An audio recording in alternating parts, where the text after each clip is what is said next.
As the title might indicate, we're going to be talking about what you do when you get accepted to med school, how to prepare for that, what sort of things to expect.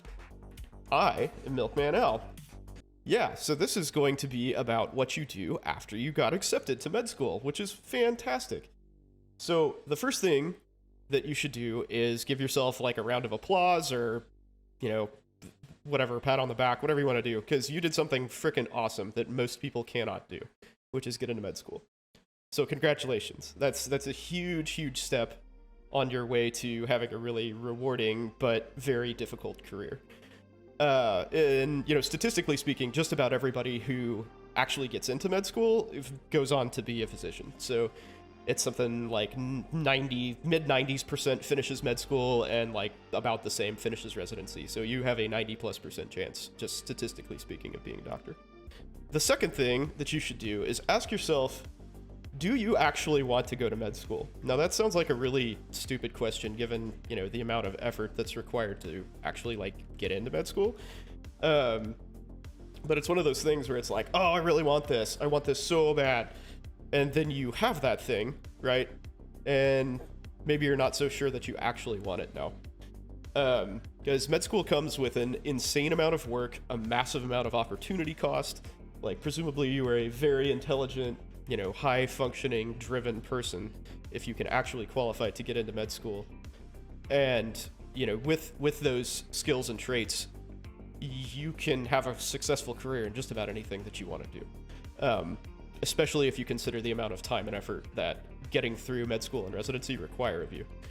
You know, give it some thought, give it real thought. Like, you're taking on a ton of debt, you're giving up at least 7 years of your life to get into this career. You know, presumably that means putting a lot of like personal things on hold, like marriage, kids, you know, relationships of various kinds. You know, those things will potentially suffer, right? Like, this is a big decision. It's a big decision to make. Yeah, so assuming that you've decided that you do, in fact, want to go to med school, there's a lot of things that you can do to prepare, and people will tell you all sorts of crazy shit. And, you know, med students and pre-meds are, you know, generally sort of known as high-strung people, to put it nicely. And there's a lot of, like, kind of misinformation or just, like, bad advice going around. Probably the most prominent one is that you should pre-study. You should absolutely not waste your time pre-studying. That is not going to be helpful in the slightest. You're not going to know what to study. You're not going to know how to study. You won't have the pressure on you that forces you to perform at the level that you need to be successful in med school. It's not worthwhile at all. So throw that out the window. Just do not pre-study. Don't do any of that shit. A lot of programs will offer something. Arkansas called it a pre-matriculation program, and it's basically like a program where you show up like a week early to supposedly like get a feel for med school and maybe meet some people. I find that to be a waste of time as well. You know, you're basically just tacking an extra week onto your medical education for more or less nothing. You know, maybe you get to know some people, but dude, you're going to be around these same people all day, every day for the next 4 years anyway. Like, doing some week-long program isn't really going to do much for you. So, my advice on the social and personal front is be as free as possible. Chill out, enjoy your time. Like I said, congratulate yourself for doing something insanely difficult and getting on a career track that most people couldn't even fathom getting on. You know, you are destined to make a 6-figure salary. You will be respected socially. You know, you've got a really good life ahead of you. So enjoy that, you know, relax while you can. On that note, if you do not have good, like, active relaxation habits, form them. So exercise regularly, meditate, do yoga, something that you can focus on and relieve stress with. Cultivate that habit now. Before you get into med school, because it's going, like most other things in your life, it's going to suffer to some degree. So, you know, if you're going to the gym 5 times a day now, you know, maybe you'll do 3 in med school or something, or maybe 2. Maybe during test week you don't go at all. But if you have that habit built up, you know, it's going to be that much easier to maintain it when shit hits the fan and, you know, you're really struggling to stay afloat, which will probably be the case, to be quite frank. Like, at the very beginning, it's difficult to keep the pace, but you figure it out pretty quick. It's not that daunting. There's going to be a lot of people trying to, like, do some expectation management and tell you how, you know, it's like drinking from a fire hose, trying to, you know, get all of the information down. I hate that phrase, man. You'll hear that all the time. But yeah, they're just trying to, like, make you think this is going to be the worst freaking experience ever. And it is challenging, you know, it's really hard. Like, med school is basically like taking a whole year of college in a semester. When you're talking about, like, pure didactic stuff. Which is a lot, you know, it's a lot, but you can adapt to that easily. So just don't worry about it. But as long as you have these, like, support structures, like self-support set up, you're going to be a lot better off than most people. So do that. Yeah. Like, get into exercise, get into meditation, get into whatever you can that's like an active, you know, thing that helps you clear your mind and really kind of sort out what's important, and that will go a long way for you succeeding in life in general, but med school in particular. Med school, like I said, comes with a lot of debt for most people. We did a talk on finance, which actually I'm going to bring up here. I will link that for you guys. We did a talk on finance a while back because it is a massive and incredibly important and sort of overlooked part of being a physician, in my opinion. Lots of people, myself included, just sort of went into medicine being like, oh, well, I'm going to be a doctor. It's fine. You know, whatever. I'll pay my debts off. Whatever. And that's a foolish thing to do. So yeah, you need to start thinking about, like, what you're going to do with your money. For some people, that means choosing which school to go to, which we'll get to in a little bit. Like, you may choose a cheaper school to minimize your debt. A lot of the time, though, it's quite frankly just not possible to do that. Like, you just kind of go where you can go and you eat the costs, and it sucks. But, you know, again, you're gonna have a six-figure salary, and there are some ways around it that we will briefly touch on, but that we talked about a lot more in this video that I linked. So, first question: what is the best way of working through mental block and negative attribution? Active relaxation, my friend. You take a break. You stop. Like, when you feel like you're not you know, getting the work done that you need to, and your brain is just, like, overloading, you stop. You do something that relaxes you. Preferably, that is not something like video games. It's something, you know, social. It's meditation. It's going for a run. You know, whatever you can do to sort of, like, clear your mind and reset. If it means taking a day off to do those things, do it. Because your time is much better spent relaxing than it is trying to push through overload, because that's not going to work. Especially in, you know, times where you're responsible for a giant load of information. Sometimes you just have to triage and be like, you know what? If I don't know all this information, I'm gonna get a B on this test. But if I try to, like, rock my brain, I'm only gonna get a C. You know, like, if I try to go for an A, I'm gonna fail and get a C. And so you have to. You don't have to. It's very important that you have that level of self-awareness to see when you're burning out and stop it before it's a problem. So if you're just like, man, this sucks, like, I can't, you know, you're reading the same page 3 times, the information's not going in, stop. That's not doing you any good. You're wasting your time and you're making the problem worse. So yeah, like I was saying, cultivate habits and hobbies that help you, you know, deal with those things. Do all med schools offer financial aid? They basically have to, yes. There's no way most people can pay for med school. So one of the things that we talked about in that financial talk is the average med school debt, and it's average, mind you, median is higher. Average med school debt is like over $200,000. It's like 210 grand. So unless you've got 210 grand and just kicking around in the bank that you can toss to a med school, I think you're pretty much bound to have some financial aid. When choosing medical school, should ranking be a big or small factor? That's a great question, and it depends entirely what you want to do with your career. So ranking, I'm assuming you mean the U.S. News and World Report ranking. that is heavily based on research dollars. So last I heard it was like a quarter based on research dollars.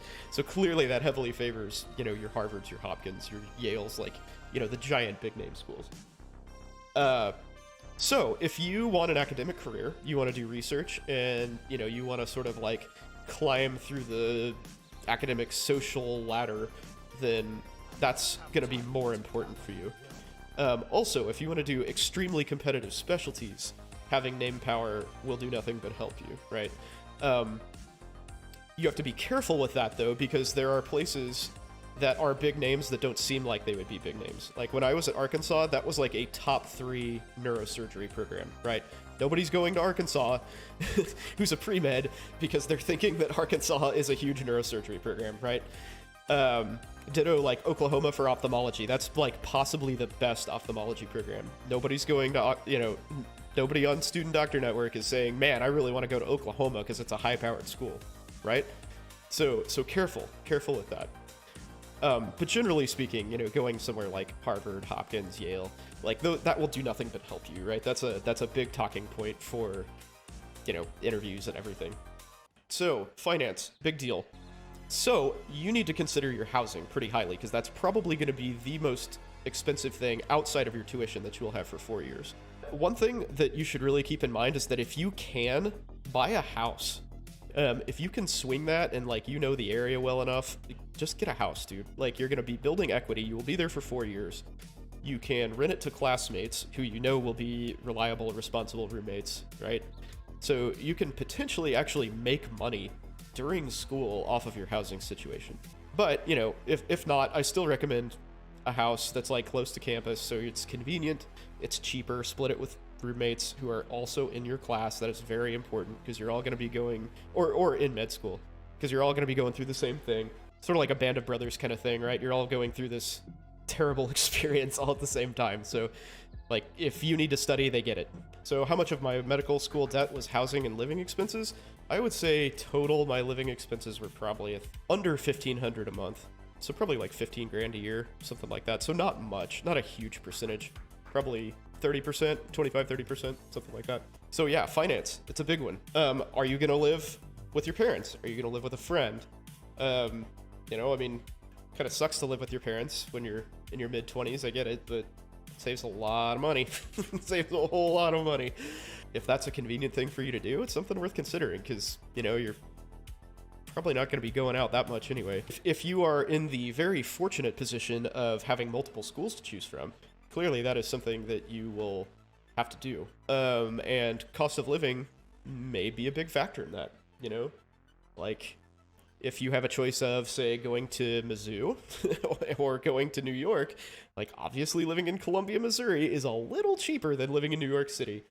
And that will factor in, right?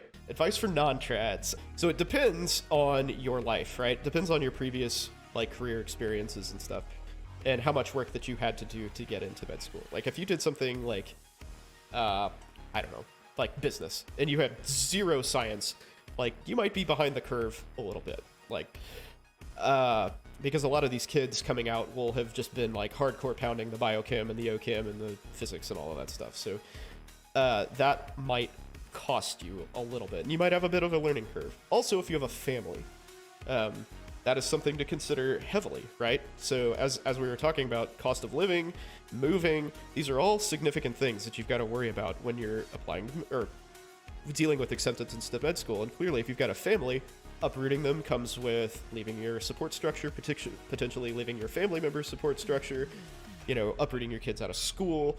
You know, it's a big deal. That's a much bigger deal. So if you think you're going to do a competitive specialty, keep in mind a couple things. So one is you need to get started on that pronto. So, like, if you want to do orthopedics or plastic surgery or something, it would do you a lot of good to try to get involved with some sort of plastics research, and, like, shadow a plastic surgeon quickly. Keep in mind that you will be under stiff competition, but also keep in mind that most people change their mind about what specialty they want to do. What year should you start research? Pronto, if you can. I would figure out, I would get your footing in first year first. Like, figure out your pace, kind of get the get the studying down first before you really launch into that, because you don't want your didactic performance to suffer, because that's sort of a lot of the stuff you learn in first year is crap and you won't use it again, but you want to be able to be functional in school and not have to worry about your research lab or deadlines or any of that crap when you're trying to keep up with a massive pace of information that you're previously unused to. Like, it's very important that you get that down first. And then, after you feel comfortable with, like, that you can successfully, like, master a test when you need to, and, like, nose to the grindstone, then you can start sort of branching out and doing all these things. But I would try to get into it your first year, so you've got some projects underway and you've made some connections in that field that you're interested in. How important are connections and how can they help? Okay, this is a lesson that I learned the hard way, okay? It doesn't matter what profession you are in. This is really, really important. Connections are everything. Connections are everything, okay? I can't emphasize that enough. Who you know is the most important thing in your career. That's universal, and it is especially true in medicine. Your connections will help you get jobs. They will help you get research opportunities. They will help you get residencies. They will help you climb, academically, if that's what you're wanting to do. They will help you relocate to other places because they will make connections for you in wherever you're wanting to go. I cannot overstate how important connections are. Like, they can do everything from, like, introducing you to someone else to directly getting you a job. This should go without saying, but I understand that you guys are all adult learners and you have important things to do with your time. So thank you for spending it with me. That's cool. I hope that I am making it worth your while. Is it a must to shadow doctors? No, but it's smart to. There's not a whole lot of ways to get direct involvement in a specialty when you're a pre-med. So I think it's smart to do that. Just for your own education, right? I understand that there are tons of hoops to jump through for medical education, but ultimately you're doing this for you, right? You're not doing this for, like, some admissions committee, like, especially since you've been accepted, right? Fuck them. It's now about you. What are the best ways to gain connections? Experience. So you have to hustle, cold call people. If you think you want to do anesthesia, like, just email the hospital or, like, call the anesthesia department or something and set up a shadowing date. It's not fun, it's not easy, but you can do it. Yeah, I did say fuck them, it's about you. They already accepted you, man. You're in. Yeah, you gotta look out for yourself. Who cares? Who cares what the med schools think about you? As long as you're doing the work and, you put in a good faith effort and, you're a good student, a good person, like, take care of yourself. Make sure that you do the specialty you want. Make sure you're in a place that you want to be, given the options that you have. Heard med students and residents get stepped on? Yeah. You are a stepping stone as a med student and a resident. How does one earn respect without being disrespectful? You get through residency or you get through med school. I mean, honestly, like, you just show up and you do your work and you do the best you can to, like, do a good job. And that's the best you can do. There's going to be people who shit on you no matter what. Like, regardless of how good you are or how, accepting or gracious you are, there's just going to be people who thrive on beating you down. And it sucks. And there's just no way around that. So, grin and bear it. And make sure you're doing you. Like I said, screw them. Do the best you can and learn what you need to learn. Take care of your patients if you're in residency. That's all you can do. Okay, so we talked about connections, right? Connections, very important. What was sort of danced around but kind of went technically unsaid there is that where you go to school matters, right? It matters for residency, it matters for getting a job.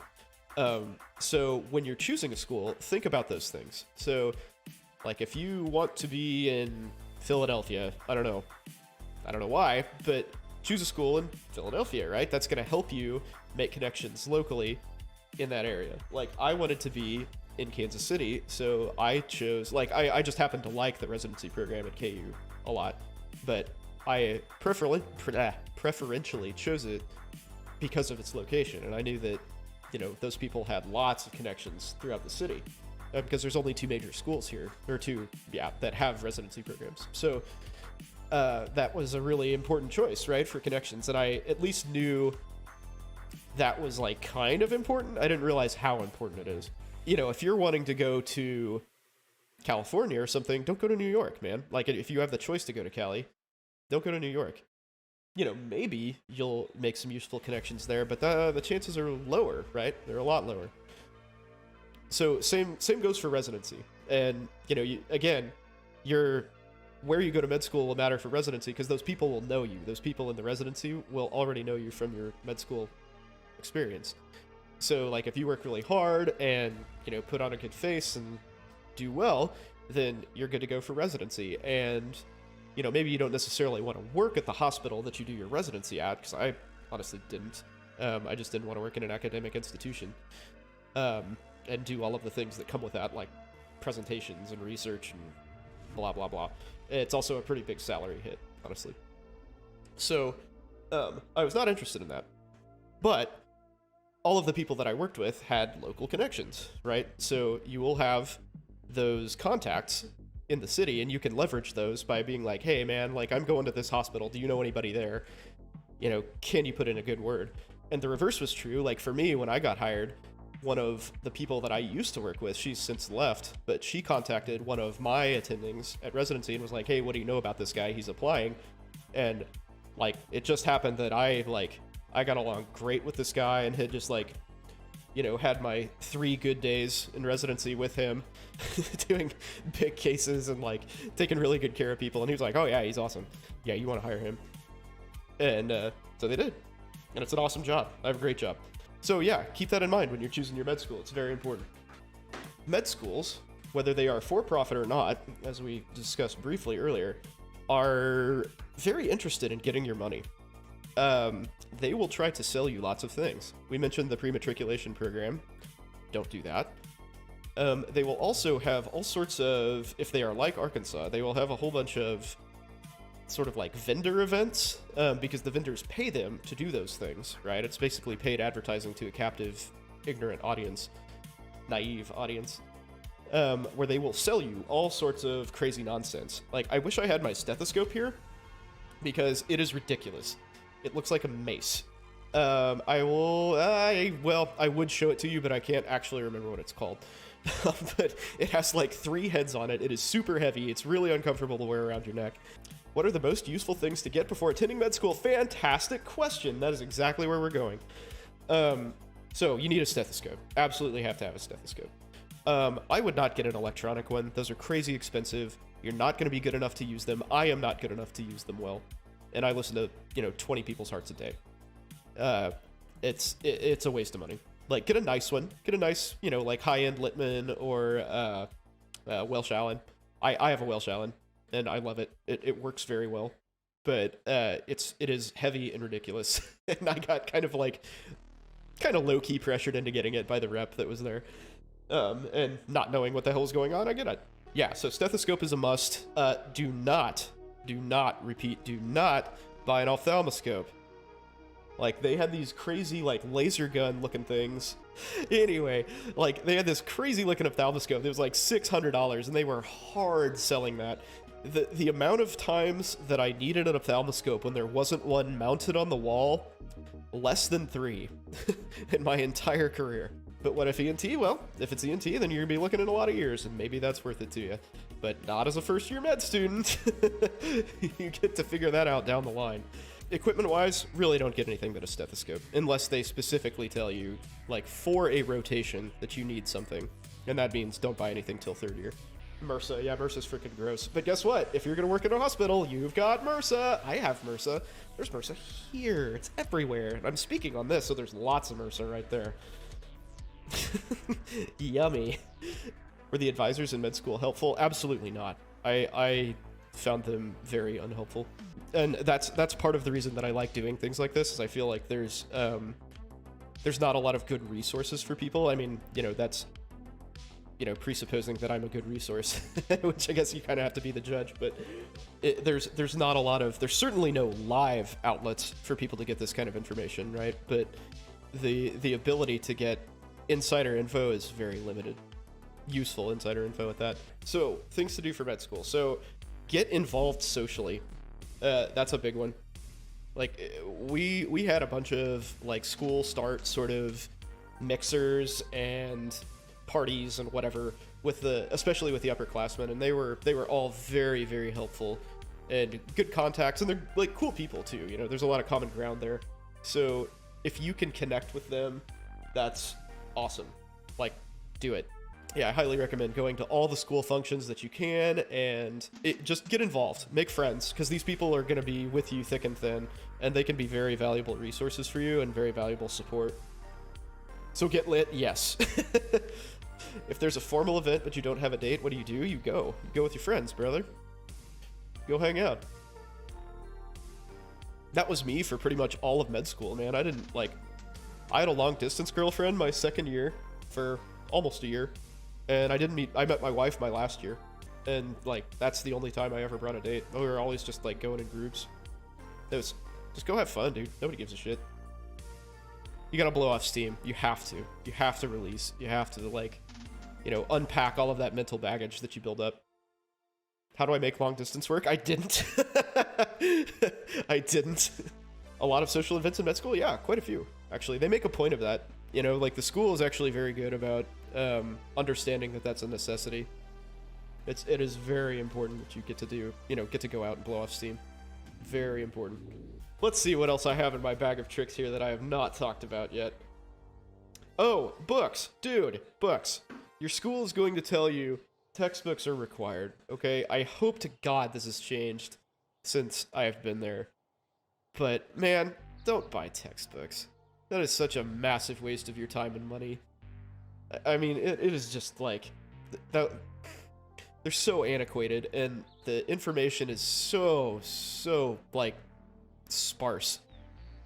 Is it really? Yeah, it's terrible. Don't buy textbooks, man. Like, get practice questions, get a few trusted review sources, and that's it. You know, you don't need to read textbooks. They are incredibly difficult to get through, and there's so much information that you will never, ever need. I mean, honestly, like, being frank with you, the talking points that you'll be tested on a lot, like, there's a lot of buzzwords and stuff. Most of those you don't need. So if the, like, key point stuff is useless, what do you think all of the, like, little trivia that they throw into, you know, 1,500-page textbook is gonna do for you? You realize that you'd never seen a black fetus illustrated? Oh, you mean, like, African-American fetus? Okay. I was thinking, like black, like, pickled fetus. That's like, do I use Anki? I never knew what Anki was. So for my practice questions, I used UWorld, and then for anesthesia, I used TrueLearn, which is very similar to UWorld. Very high quality practice questions. I don't know if TrueLearn has pre-med or med school stuff. I think they do, but I mean, it's totally worth it. And I think those are like $200 to $300 per 6 months, something like that. So not like entirely cost free, but they're so much higher yield than buying books, and they're way cheaper still. So yeah, all of the texts that they want you to get are trash, except a dissector. I would get a couple dissectors, actually. Changing name on all platforms to Pickled Fetus. Glad I could inspire. This book, if this is still sold, Rowan's Anatomy, this is awesome. This is the coolest freaking book ever. I'm probably violating some sort of, like, you know, copyright law or whatever, but here, check this shit out. You see this? Here, I'm gonna fiddle with this a little bit. Check this out. That's freaking baby. That is a dissected baby in this book, and a heart right next to it. Isn't that badass? This book is so cool. Can I read a page out of it? I mean, there's no words, dude. Unless you just want me to read body parts. Like, this is the text in it. Like, it's literally just body parts. This is why I hated anatomy class, because there's no learning. No learning, just straight memorization. There we go. Rowan's Color Atlas of Anatomy. Totally awesome. So the finance thing, we should probably talk about a little bit more in depth. Again, I highly, highly, highly recommend you guys watch that video that I linked. It's very important that you consider that basically no matter what you do, you're gonna have 6 figures of debt. Make sure that you have a plan for that. And that doesn't mean get a job as a doctor and pay it off, because that's bullshit.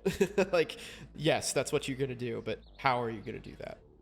So we talked a little bit about like buying a house. Yeah, so scholarships, not a viable way unless you are like the best applicant ever. Not something that you can expect to help you out. So unfortunately, there's not a whole lot of ways to get around it. A lot of the time, you're going to be stuck taking out federal loans. MD PhD, I mean, hey, that is one way. If you're interested in research, go for it, dude. So other ways, military, not a good option in my opinion, but it does pay for school. I discuss why in the finance talk. Basically, it's a huge long-term money sink. Like, you cost yourself like literally $1 million if you're doing something other than primary care. But it is an option if you're that debt averse. I mentioned building some equity in yourself by owning a house during med school. That is an option. Then there are also things like underserved community scholarships, where you can agree to serve either in a rural or underserved urban location, and the school will either comp your tuition or subsidize you a fair bit to do that in exchange for a contract where you work X amount of years in some designated location. That is a very common thing to do. Also a very useful thing to do. But yeah, MD PhD, hell no. Yeah, MD PhD is a long haul, man. And again, a very high opportunity cost, right? Because you essentially cost yourself 3 or 4 years of physician's salary in doing that, right? Yeah, so opportunity cost is something that many med students do not consider at all. I didn't consider it. You know, at this point, like, once you're accepted, you have to consider every single year as though it's worth like $300,000 to you, right? So all of your time becomes very, very valuable. Do you have to live in the rural area, or do you only have to serve? That is an excellent question. It depends. In Arkansas, for their rural practice program, you had to live in a rural community. I don't know that you necessarily had to live in the same rural community in which you worked, but you did have to live in a designated rural community. How do I know how much house you can afford in med school? You talk to a realtor and see what they can set up for you. Do not talk to me because I don't know shit about finance. Like the details of it and like how lenders function and stuff. Like you contact or contact a bank. You can contact a lending bank and be like, hey, I'm looking to buy a house. What can we do? A realtor's probably a better bet though, because they'll have all those connections and like know what to do.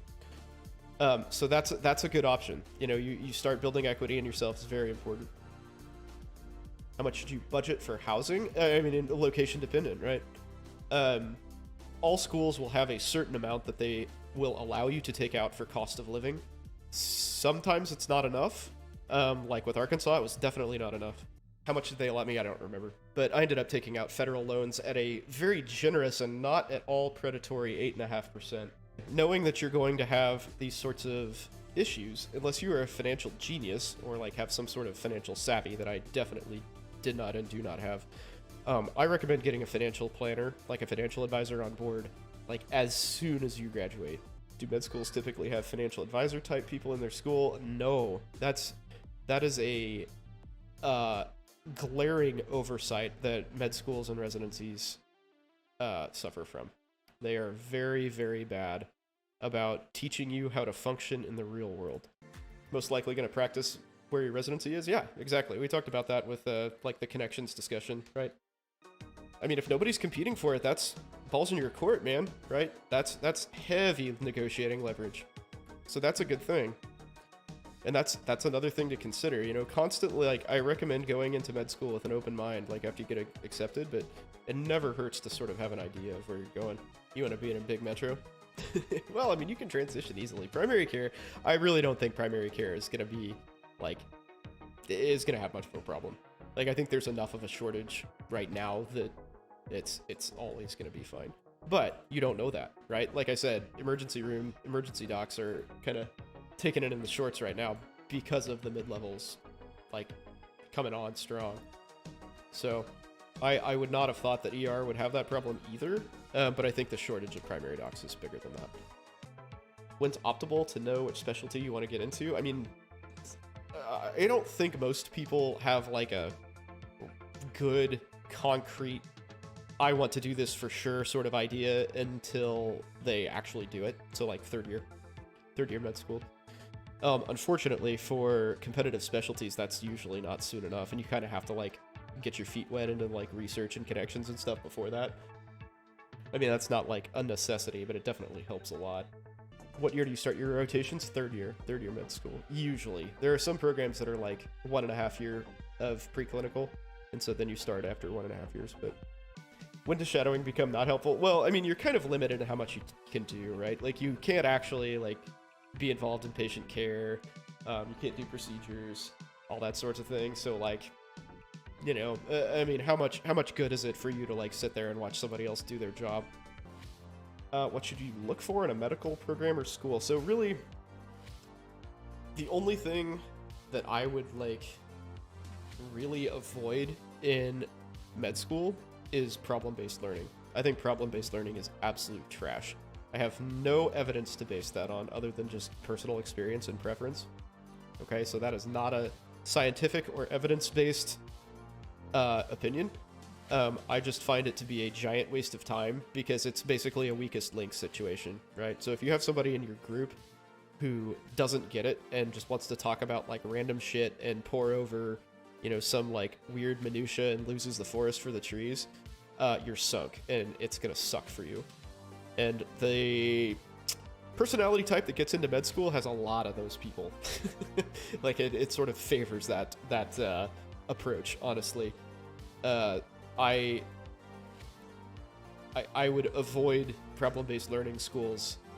Yeah, so it's basically like, it's sort of like they give you a like a prompt, and you have to like think your way through it. And you know, the idea is that you use what you know to like piece together information about this situation. And so you have to like bounce ideas off your group and kind of think up things that might be the case for, in this case, the patient. So, to me, that's excruciating. It's like the exact opposite of how I prefer to learn. Did I have study groups? No, I'm not a group studier. In my opinion and experience, group study too often turns into social hour and is very, very, very inefficient. You don't really have the luxury of using time inefficiently, and it just sort of sucks. Like, because you have this huge amount of work to do and it's still hanging over you. You know, like if you go to the library and talk to your friends the whole time, you get nothing done. Like, you still have to do that work. So, don't recommend it. Like, efficiency starts to matter a whole lot. If you're a slow learner or take you time, I mean, there's not really a nice way to say it. You'll have to get less slow. You just have to like work on getting faster and more efficient. I mean, that's the honest truth. It matters to find a way to be efficient. Yeah, it totally does. I mean, and it'll make your life better. It's really a quality of life thing. Because if you can figure out how to push yourself and take in the same, 3 hours of information, like what would take you 3 hours now in 1 or even 2, that's an extra hour to do whatever, like dick around or study, and cram down some other information.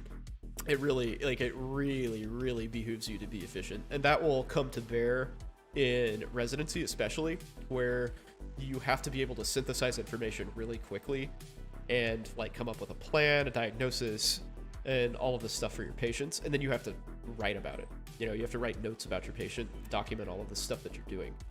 So if you can't do that efficiently, your day is going to be terrible.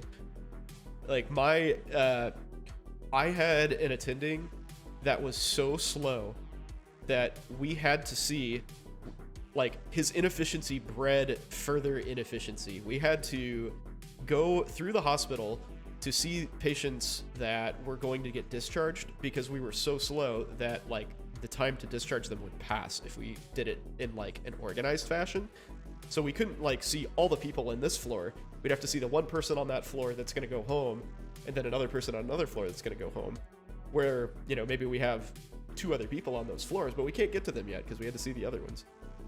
And we would round until like 7 p.m.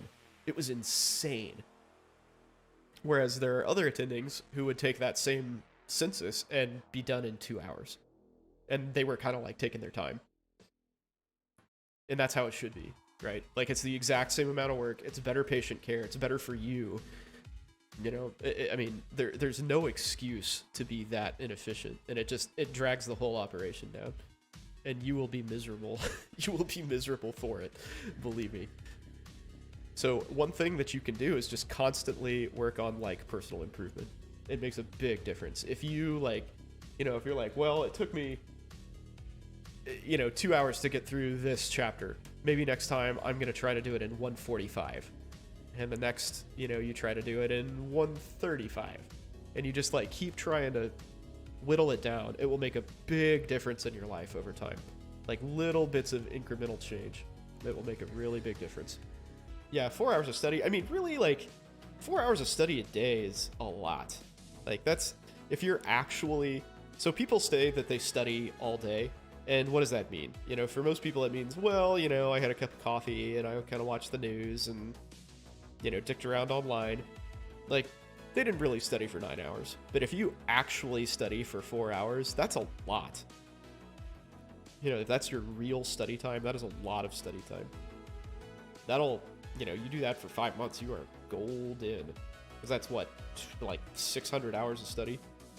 Something like that. Yeah, I mean, if you don't know the MCAT material in 600 hours, I don't think anything's going to help you. Like, you're not going to know it. How many hours should you study per day in med school? I mean, it just depends on you, man. Depends on you. As many as you need to. But, you know, again, with the caveat that you got to worry about burnout. Like, don't burn out. That's very important. Very, very important that you take care of your mental health and do not burn out.